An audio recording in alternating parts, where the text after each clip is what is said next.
오늘 우리에게 주시는 하나님의 말씀은 마태복음 20장 26절부터 28절 말씀입니다. 신약 성경 34면에 있습니다. 제가 봉독하겠습니다. 너희 중에는 그렇지 않아야 하나니 너희 중에 누구든지 크고자 하는 자는 너희를 섬기는 자가 되고 너희 중에 누구든지 어뜸이 되고자 하는 자는 너희의 종이 되어야 하리라.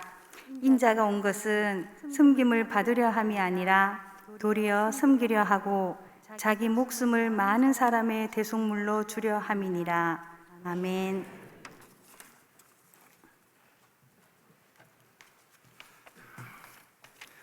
이 시간 우리에게 말씀을 전해주시는 목사님은 파동 창대교회를 시무하시는 곽양구 목사님이십니다. 목사님 나오셔서 섬기는 자가 되라는 제목으로 말씀 전해줄 때 많은 은혜 되시기 바랍니다. 할렐루야. 하나님의 축복이 여러분 가정에 넘치기를 주의 이름으로 축원합니다.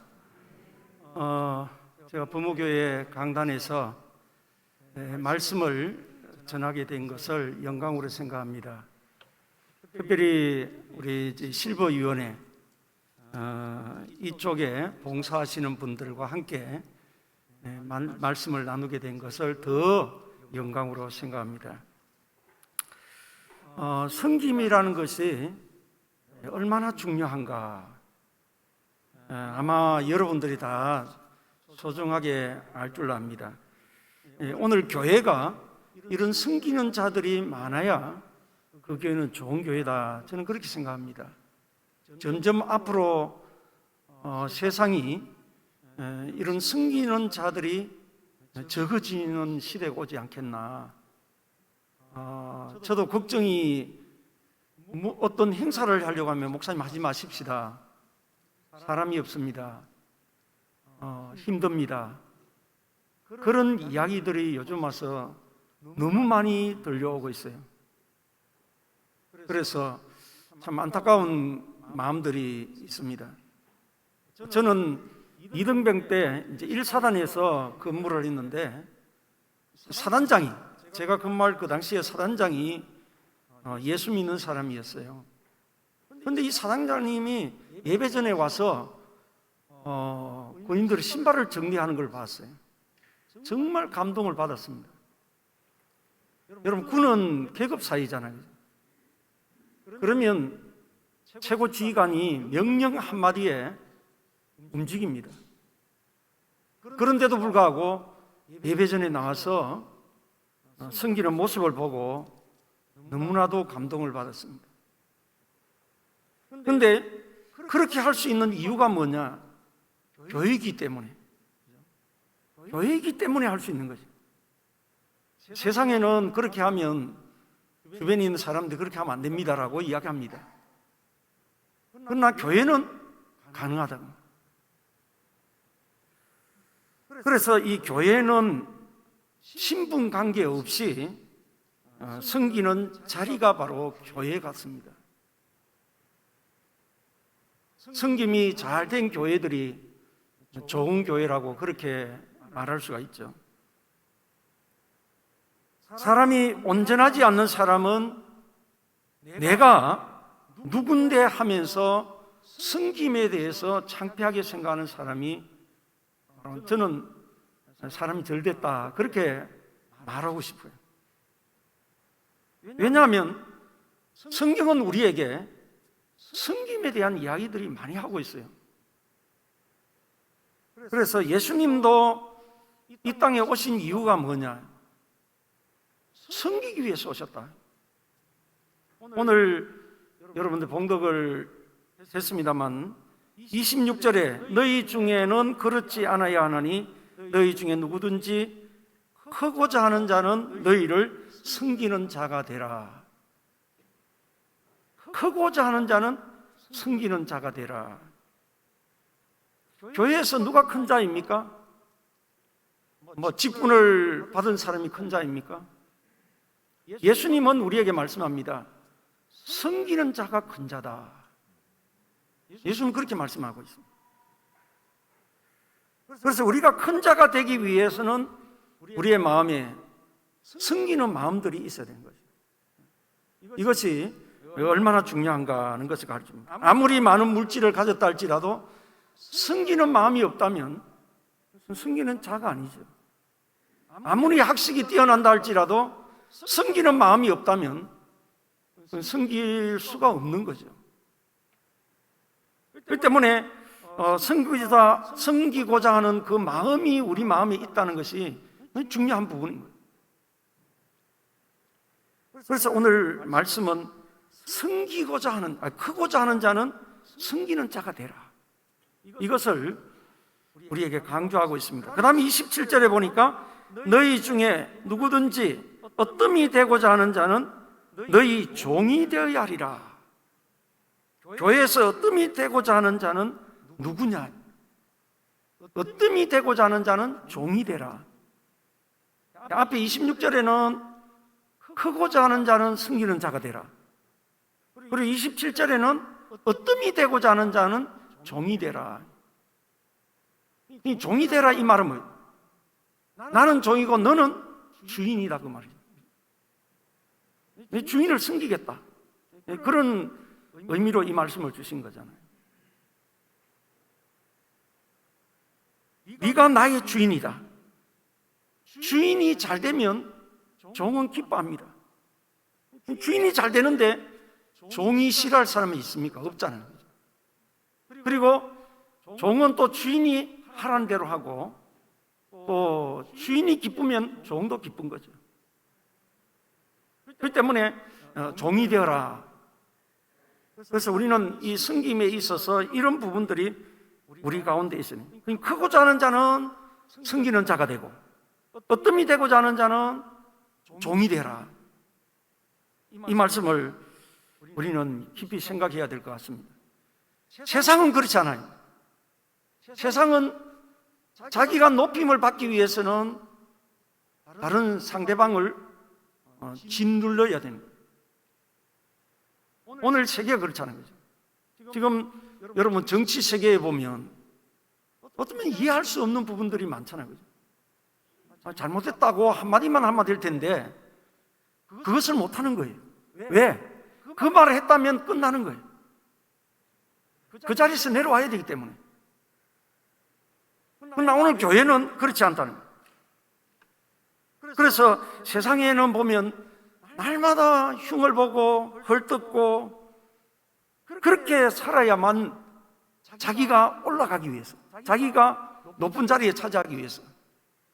이것이 교회와 세상과의 차이점입니다. 오늘 우리는 하나님을 믿는 하나님의 백성들이에요. 그렇다면 우리는 성경의 말씀대로 우리가 살아야 되잖아요. 그러면 섬기는 자가 되고 종이 되어야 된다. 오늘 우리가 왜 높임을 받지 않아도 남들이 우리를 낮게 보더라도 우리가 실망하고 좌절하지 말아야 되느냐? 하나님은 우리를 높여주기 때문에. 야고보서 4장 10절에 주 앞에서 낮추라. 그리하면 주께서 너희를 높이시리라. 주님께서 우리를 높여주신다.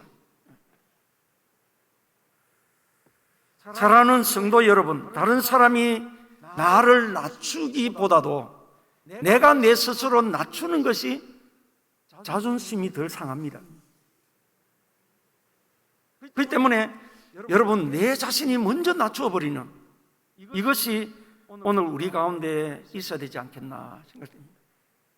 그리고 오늘 28절에 뭐라고 했어요?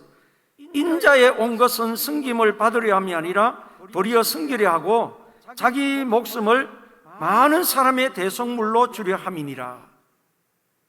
여기서 보면 예수님은 자신의 삶을 통해서 우리들에게 섬김의 본을 보여주셨다. 그러니까 섬기는 자가 큰 자라고 이야기하면서 예수님이 친히 우리에게 섬기는 모습을 보여주셨다. 예수님이 이 땅에 오신 목적이 뭐냐? 섬기려고 오셨다. 섬김을 받기 위해서가 아니고 섬기려고 오셨다. 그리고 대속물로 주려고 이 땅에 오셨다. 이렇게 말하고 있습니다. 예수님은 만왕의 왕이십니다. 하나님의 아들이십니다. 당연히 섬김을 받아야 될 사람입니다. 그럼에도 불구하고 예수님의 섬김의 삶을 우리에게 보여주셨고 그렇게 사셨다. 무엇으로? 말씀으로 우리를 섬겨주셨고 기도로 우리를 섬겨주셨고 또 배고픈 자들에게 떡을 주시면서 우리를 섬겨주셨고 병든 자를 치료해 주시면서 우리를 섬겨주셨고 제자들의 발을 씻겨가면서 우리를 섬겨주셨다. 예수님은 섬기기 위해서 오셨다. 여러분, 섬김의 극치가 뭡니까? 내가 너를 위하여 목숨을 바치겠다는 것이 섬김의 극치거든요. 이거보다 더 큰 섬김이 어디 있겠습니까? 그래서 오늘 본문에도 자기 목숨을 많은 사람들의 대속물로 주려고 그렇게 말씀하고 있어요. 대속물을. 예수님은 나를 대신해 죽으셨습니다. 섬김의 극치를 우리에게 보여주셨다. 예수님 자신의 목숨을 바치기까지 하시면서 우리를 섬겼었다고 그렇게 말씀합니다. 우리는 예수님의 제자들을 보면서, 그죠? 특히 야고보와 요한은 어떻게 했어요? 높은 자리에 올라가기 위해서 발버둥 짚고 엄마를 이용하고 그렇게 했잖아요, 그죠? 그런데 이 말씀의 의미를 깊이 깨달았던 아마 얼마나 부끄러워했을까 이런 생각을 해봅니다. 그래서 예수님은 자기 자신을 끝까지 낮추시면서 우리를 위해 섬겨주셨고 본을 보여주셨는데 이 섬김의 삶을 사셨다. 오늘 저는 우리가 교회에서 어떤 삶을 살아야 될 것인가, 목사님을 통해서 실버위원회 근신예배인데 와서 설교를 부탁을 받았습니다. 거기에서 목사님 한마디를 저에게 첨가했어요. 그 첨가한 것이 뭐냐면 목사님이 복지 쪽에 봉사하고 있으니까 말씀을 좀 전해달라. 그래서 제가 이 부분에 봉사하고 있기 때문에 함께 좀 우리가 말씀을 나누면서 은혜를 받았으면 좋겠다는 생각에 왔습니다. 오늘 이 많은 세상의 사람들이 교회를 향해서 어떤 것을, 이 많은 요구들이 있는데 어떤 것을 요구하고 있을까? 이 우리 사회에 대해서 섬김의 자세를 통해서 우리는 주님의 뜻을 이루어야 된다. 저는 그렇게 생각합니다. 교회는 사회에 대해서 어떤 책임을 가지고 있으며 어떻게 그 책임을 이루어 가는가, 이런 문제는 오늘의 문제만이 아니죠. 계속해서 이 문제가 계속해 나왔던 거죠. 그래서 이 질문에 우리 한국을 우리 한번 생각해 보면 지금은 선교 2세기를 지나고 있습니다. 그런데 한국 교회에서 있어서 선교 1세기의 주제가 있다면 뭘까? 한번 생각해 보면 이 교회의 선교의 주로 말씀과 은사였습니다. 1세기가. 자, 그렇다면 한국교회 2세기는 뭐냐? 2세기는 뭐냐? 그것은 바로 문화와 사회적인 활동을 통해서 이루어지고 있지 않나. 선교 관점에서 제가 이야기하는 겁니다. 상황이 이렇게 변화되기 때문에 교회와 그리스도인은 사회적으로 요구하는 책임이 무엇인지를 진지하게 물어야 하고 그 물음에 우리는 또 대답을 해야 됩니다. 성실한 대답, 실천할 수 있는 대답을 해야 되는데 그것이 우리가 준비되어야 된다. 그래서 오늘 교회에서 이 말은 세상의 사람들을 교회로 인도하는데 어떻게 해야 될 것이냐. 쉽게 이야기하면 그 이야기입니다. 지금까지는 말씀 중심이었어요. 은사 중심이었어요. 그런데 지금은 세상이 너무 많이 바뀌었어요. 그래서 이제는 사회에 나아가서 그들을 주께로 인도해야 되는데 어떤 방법을 동원해야 될 것이냐? 우리가 풀어야 될 숙제이죠. 왜냐하면 지금 세상의 사람들은 전도가 오늘 교회마다 그죠? 전도가 너무너무 어려워요. 저희 교회 옆에 아이파크가 있어요. 지은 지가 한 6년 정도, 6, 7년 정도 되는 것 같아요. 근데 저들이 토요일마다 텐트를 치고 거기에서 커피 전도하고 나눔을 하고 이렇게 했어요. 지금까지. 그런데 아이파크의 470가구 중에서 한 명도 지금까지 교회 안 오고 있어요. 적은 교회이기 때문에. 그만큼 전도가 지금 어려운 때에 오늘 우리가 임하고 있다. 저는 그렇게 생각합니다. 아마 여러분 공감하시는 분들이 많이 있을 겁니다. 그래서 세상의 사람들을 우리는 어떻게 해야 될 것이냐? 전도가 안 된다고 포기할 것이냐? 그러면 어떻게 해야 되느냐? 그래서 아마 교회마다 그죠? 위원회를 만들고 어떤 그런 구성을 만들고 조직을 하고 이렇게 하는 거 아니겠어요? 실버위원회도 만드는 이유도 그거거든요. 어떻게 하든 어른들을, 물론 이제 어른들을 잘 모시겠다는 그 마음의 취조도 있지만은 주변에 있는 어른들을 교회로 모시고 이들을 예수 믿게 하는 것이 목적 아닙니까? 저희들도 아동센터도 그거거든요. 그러니까 우리가 아동센터가 없더라면 우리 주일학교 학생회가 없습니다. 지금 이야기 들었죠? 100명 이하 되는 교회들은 주일학교 학생회가 없다고.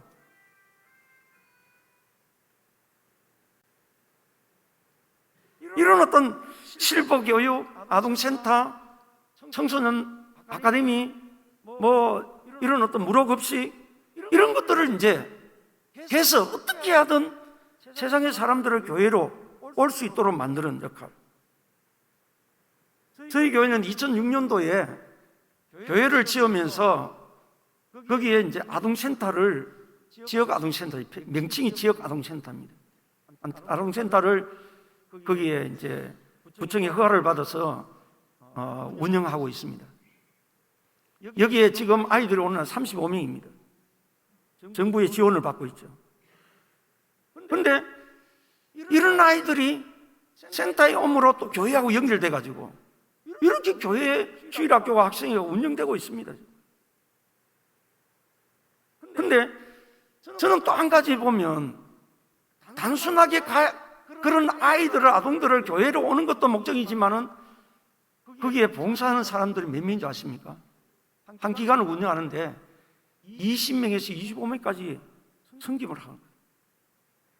그러니까 이 지역이 일거리 창출도 되는 거예요. 그런 면에서 이 하나 운영함으로 인해서 나타나는 현상들이 크다.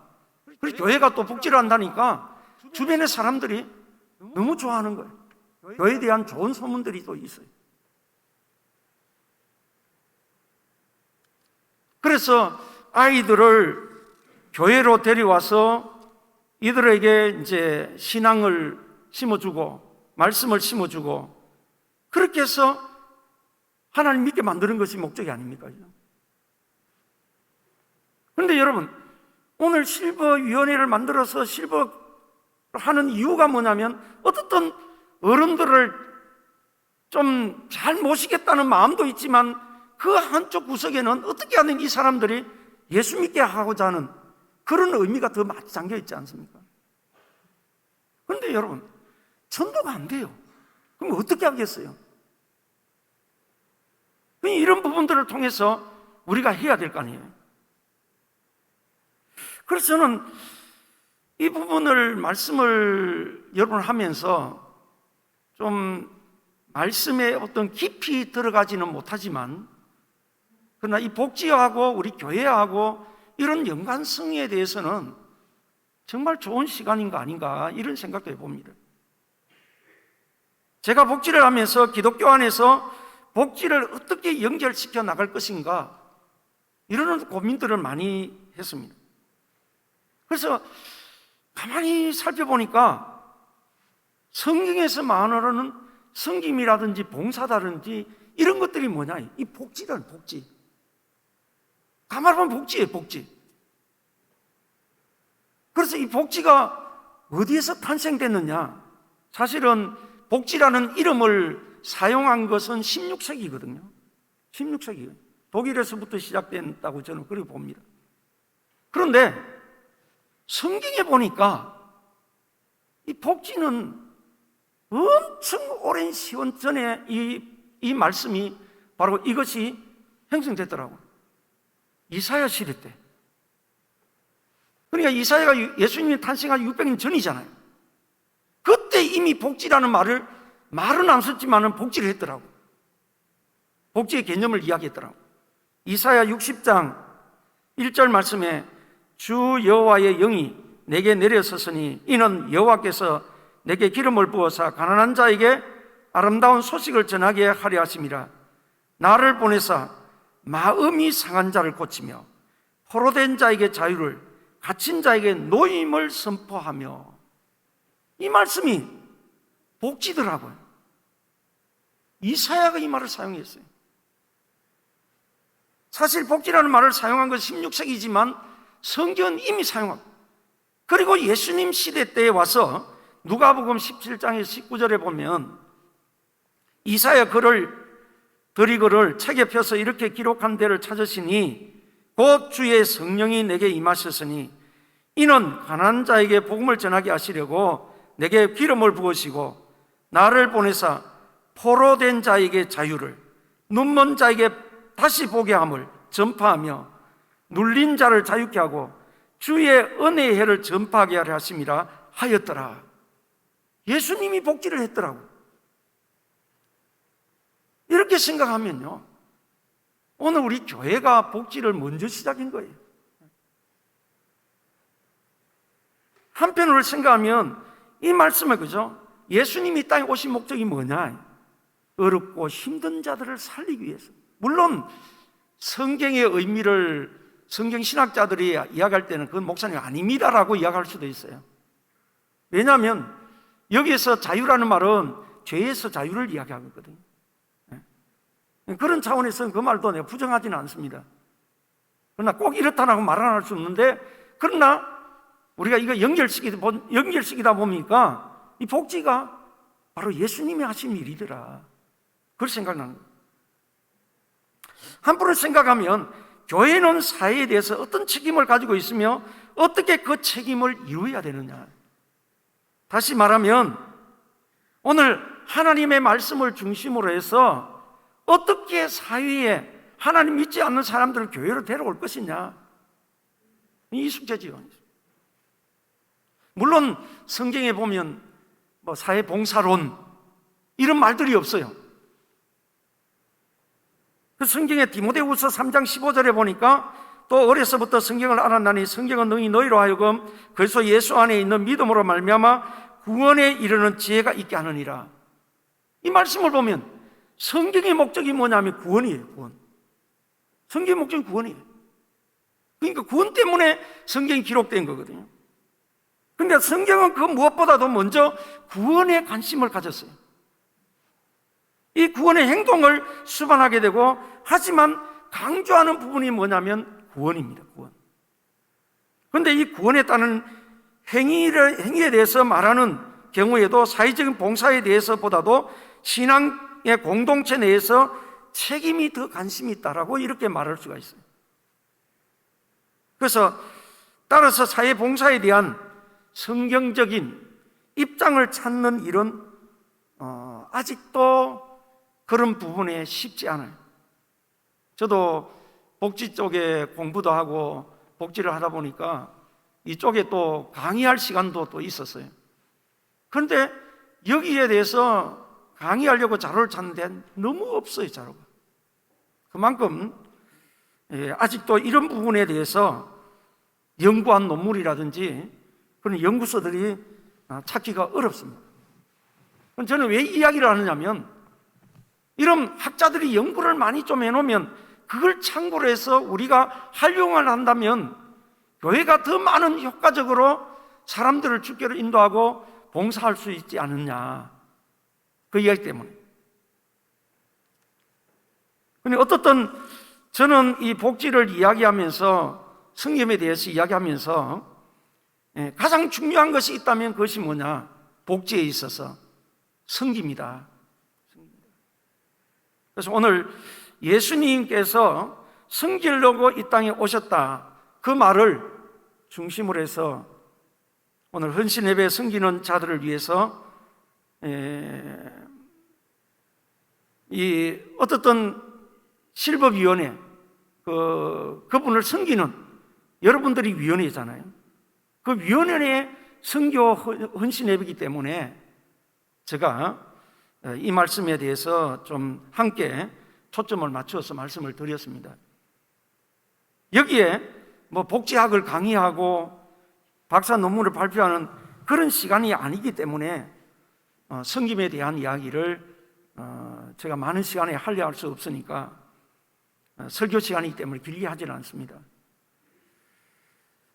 세상은 많은 변화가 있습니다. 세상의 변화를 따라 리더십도 변화하고 있어요. 그래서 최근에 이제 많이 등장하는 그런 리더십이 있는데, 그것이 뭐냐면 섬김의 리더십이라고. 아마 들어보셨고, 여러분 그 분야에 또 뭐 우리 부모교회 성도들 중에서는 또 뭐 이런 부분에 연구를 많이 하신 분들도 계실 줄 생각합니다. 어떻든 이 섬김의 리더십, 그런데 이 리더십은 2000년 전에 벌써 예수님이 사용하신 거예요. 그런데 그것이 부각되지 않았고, 요즘 와서 이 부분에 대해서 많은 그런 어떤 다시 등장하고 있는 것을 보게 됩니다. 어떻든 리더도 어떻게 섬김이 있어야 된다. 섬김. 그래서 이번에 여러분 아마 지방선거를 했지 않습니까? 그런데 대구나 광주 쪽에 투표율이 엄청 낮았잖아요. 그 이유가 어디 있다고 생각합니까? 저는 이제 두 가지 관점에서 보는데, 하나는 뭐 이 사람은 뭐 어떻게 하든 당선될 것이다, 그것 때문에 참여하는 사람도 있고, 그 다음에 또 한 가지는 무관심이라고 생각해요. 무관심. 그렇잖아요. 무관심 때문에. 근데 제가 이 이야기를 하는 것은, 여러분 아마 유통 쪽에 근무하시는 분들은 뭐 이런 말을 많이 들었을 겁니다. 마케팅 분야에서 고객 감동을 외치는 이유는 능동적인 소비를 유도하기 위해서다, 이런 말을 하죠. 그러니까 억지로 움직이게 하면 움직일 수는 있는데, 그러나 일의 효율은 없다. 반면에 섬김의 리더십을 보고 배우는 것이기 때문에 이것은 파급의 효과가 대단하다, 그 이야기예요. 그런데 문제는 보고 배우다 보니까 영향력을 미치기까지는 많은 시간들이 걸린다는 거예요. 그래서 저는 오늘 교회 안에 여러분들이 섬기는 자리이기 때문에 결론적으로 말씀을 간단하게 몇 가지 드리고 마치려고 합니다. 자, 오늘 우리가 섬긴다, 봉사자다, 그렇게 하면서 이 봉사자들을 어떻게 섬겨야 될 것인가? 그 중에서 저는 가장 큰 것이 하나가 이거라고 생각합니다. 봉사자들에게 꼭 권하고 싶은 것이 있어요. 그것이 뭐냐면 교육을 잘 받아서 섬기라고 권하고 싶다. 사람들 중에서 가장 무서운 사람이 어떤 사람이라고 이야기합니까? 무식하고 열정이 심한 사람. 여러분 우리 어떤 단체 속에 있으면 그런 사람 꼭 한 사람이 있어요. 그죠? 얼마나 열심히 대단한지 몰라요. 그런데 무식해요. 그러니까 여기 사람이 없어요. 자기 혼자 다 해버려요. 그런 사람은 위아래도 없고 질서도 없어요. 주변에 사람들 신경 쓰지 않아요. 얼마나 열정적으로 하는지. 혼자 다 해버리는 거예요. 일은 잘 돼요. 그런 사람들 때문에. 그런데 문제가 너무 많이 발생해요. 그러므로 이 봉사에 교육을 잘 받아야 돼요. 그래야 효과적으로 일할 수 있는. 여러분, 교회에서 목사님들이 가장 힘들어하는 사람들이 누군지 아십니까? 지도를 받기를 싫어하는 사람들이에요. 해야 될 말이 있고 하지 말아야 될 말이 있는데, 그런데 이런 사람들은 막무가내. 교회 봉사도 열정이 있는 것은 좋은데 자기의 방식대로 해버린다. 그런 사람들 때문에 주변에 많은 사람들이 상처를 받고 힘들어하는 거예요. 여러분, 교회는 질서가 중요하거든요. 그래야만 효과적으로 일을 감당할 수 있다. 질서가 깨지면 아무리 봉사를 잘해도 그것은 빛을 발할 수가 없습니다. 왜냐하면 요즘은 그래요. 아무리 90개 잘해도, 그죠? 99개 잘해도 1개 잘못하면 그것 때문에 상처받고 안 나와버려, 끝나버려요. 참 세상이 희한한 세상이 되어 있어요. 잘한 것이 99개예요. 그러면 그걸 칭찬하고 그걸 보고 믿고 이래야 되는데, 하나 실수한 거, 하나 잘못한 것 때문에 상처를 받고 그것 때문에 끝나버려요. 이런 경우들이 너무 많아요. 여러분, 봉사는 뭐예요? 내가 섬기는 거잖아요. 섬김을 잘 해놔놓고 말 한마디 때문에, 내 행동 하나 때문에 상처를 받았더라면 그건 여러분 얼마나 아깝습니까? 그렇기 때문에 여러분들이 이제 봉사를 할 때 그런 어떤 부분들을 지도를 잘 받는 것이 중요하다. 그 다음에 또 한 가지가 있어요. 그것이 뭐냐면 꾸준하게 하라. 꾸준하게. 열심을 성실하게 해라. 한번 맡았으면 끝까지 하라. 요즘 도목교회는 없겠지만 저쪽의 교회들은 그런 경우가 있어요. 열심히 하다가 기분 나쁜다고 안 해버리고 이런 경우들이 많아요. 그래서 중간에 빵꾸가 나는 경우가 많아요. 기분에 따라서 봉사하는 거예요. 좋을 때는 열심히 해요. 얼마나 열심히 자는.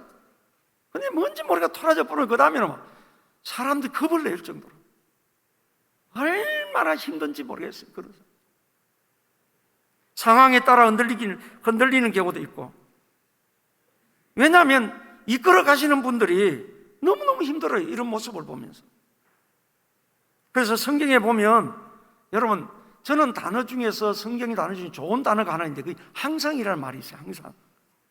항상 기뻐하라, 항상 감사하라, 항상 기도하라.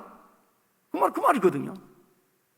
항상 우리가 기도하고 감사하고 기뻐하는 일은, 여러분, 성경이 기분 좋은 때만 하라는 말이 있어요? 없어요. 항상 해야 돼요. 항상 감사하고 항상 기뻐하고 항상 기도해야 돼요. 그렇잖아요.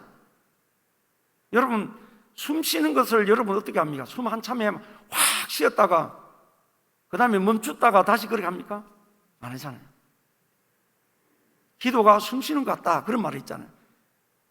그렇기 때문에 봉사도 마찬가지예요. 봉사도 최선을 다해서 열심히 해야 돼요. 열심히, 항상 끝까지 맡은 일에 최선을 다해요. 어떻든 저는 길게 말씀을 드리지 않겠습니다.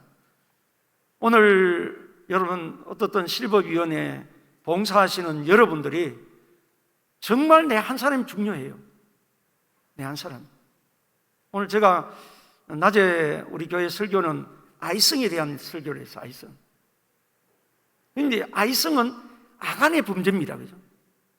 그런데 아간 한 사람의 범죄지만 그게 성경의 문맥을 살펴보니까 왜 이스라엘 백성들이 어려움을 당하느냐.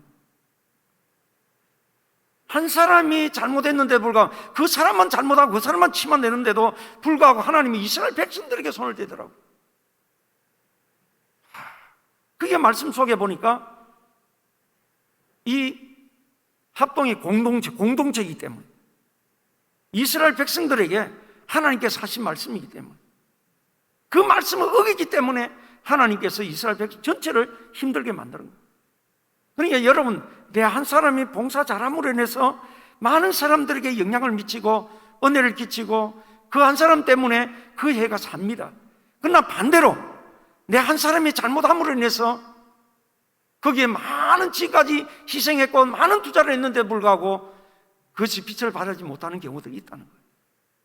그렇기 때문에 여러분 한 사람 한 사람이 예수님의 이 섬김의 모습을 본받고 여러분 잘 섬기셔서 많은 사람들을 주께로 인도하는 그런 유행가 되시기를 주의 이름으로 축원합니다. 거룩하신 하나님, 은혜와 사랑을 감사합니다.